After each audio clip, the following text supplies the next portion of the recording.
Hoje a gente vai fazer uma análise focada nos princípios da Gestalt e como eles se aplicam na interface humano-computador, a tal da IHC. Basicamente, como a gente interage com as telas, né? A nossa base aqui é o material U2.1, os princípios de Gestalt aplicados a IHC.pdf. E o objetivo é entender como esses conceitos de percepção visual ajudam a criar interfaces, mais intuitivas, mais eficazes. O ponto de partida já é bem interessante, aquela ideia de que o todo é maior que a soma das partes, sabe? A Gestalt, que surgiu lá na Alemanha no início do século XX, ela explica como a nossa mente organiza, assim meio que automaticamente, as informações visuais, transforma em unidades com sentido. É quase um atalho mental. Muita gente chama de lei da simplicidade também. Exato. E o ponto-chave para quem está desenvolvendo sistemas, né, é que esses princípios não são só teoria abstrata. Não mesmo. Eles exploram o jeito como o cérebro naturalmente processa o que a gente vê.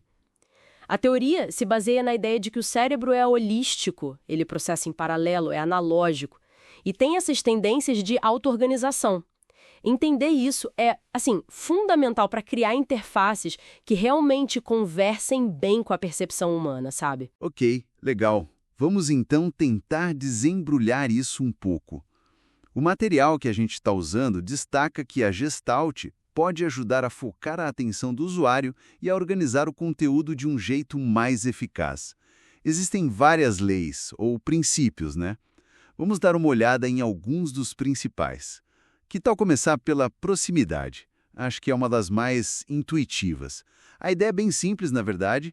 Elementos que estão próximos uns dos outros tendem a ser percebidos como um grupo. É só pensar, nos botões relacionados numa barra de ferramentas, como eles ficam juntinhos ali. Isso cria organização visual e já passa a ideia de que eles têm alguma ligação entre si, né? Usabilidade e até acessibilidade, veja só. Agrupar visualmente esses elementos que são relacionados ajuda muito, por exemplo, usuários com certas dificuldades cognitivas. Ajuda a entender a estrutura, a função da interface. Faz sentido. E tem outro princípio-chave que é a similaridade. Nesse caso, elementos que se parecem, seja na cor, na forma, no tamanho, também são vistos como parte do mesmo grupo. Um exemplo clássico que todo mundo conhece. Os links visitados e não visitados num buscador, né? A cor diferente já agrupa eles mentalmente. Ou então o uso de ícones consistentes para funções que são parecidas dentro de um sistema. Sim, e isso facilita demais o reconhecimento de padrões. A pessoa que está usando a interface, ela compreende o objetivo de um grupo de elementos antes mesmo de precisar analisar cada um individualmente, porque a semelhança visual já cria essa coesão, entende? É útil para todo mundo, claro, mas o material até menciona que é especialmente benéfico para quem tem dislexia, por exemplo. Ajuda a identificar rápido. Entendi. E aí temos a continuidade, que é a ideia de que elementos alinhados são percebidos como conectados. Cria um fluxo visual que guia o nosso olhar. É só imaginar aqueles campos de um formulário bem alinhadinhos. Isso facilita muito a leitura e o preenchimento, né? Totalmente. A falta de continuidade leva à desorganização. É batata.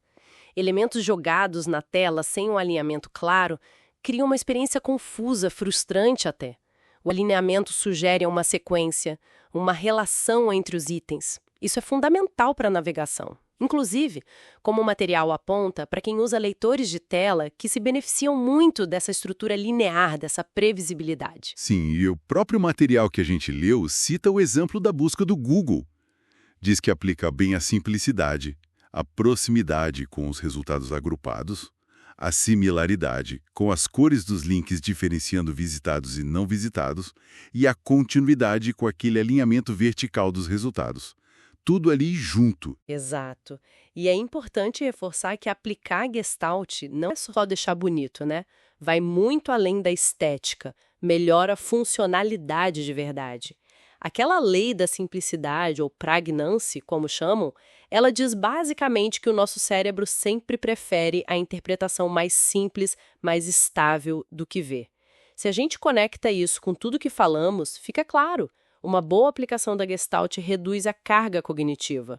O cérebro gasta menos energia para entender a interface. Mas olha, testar com usuários diversos é crucial, viu? Porque a percepção pode variar um pouco de pessoa para pessoa. Boa dica. E o material também menciona uma boa prática. Começar pela estrutura maior. Aplicar a Gestalt primeiro no layout geral, sabe? Antes de sair refinando os pequenos detalhes. Pensar no todo antes das partes. De novo. Então, o que tudo isso significa no fim das contas? Basicamente, que entender a Gestalt permite desenhar interfaces que parecem mais naturais, mais fáceis de usar, porque elas estão alinhadas com a forma como a nossa percepção humana já funciona por padrão. É sobre organizar a informação visual de um jeito inteligente. E isso levanta uma questão interessante para a gente pensar, né? Sabendo que a nossa mente tende a completar formas, o tal do fechamento, que a gente nem aprofundou muito, mas tá lá, ou agrupar elementos automaticamente pela proximidade, pela similaridade.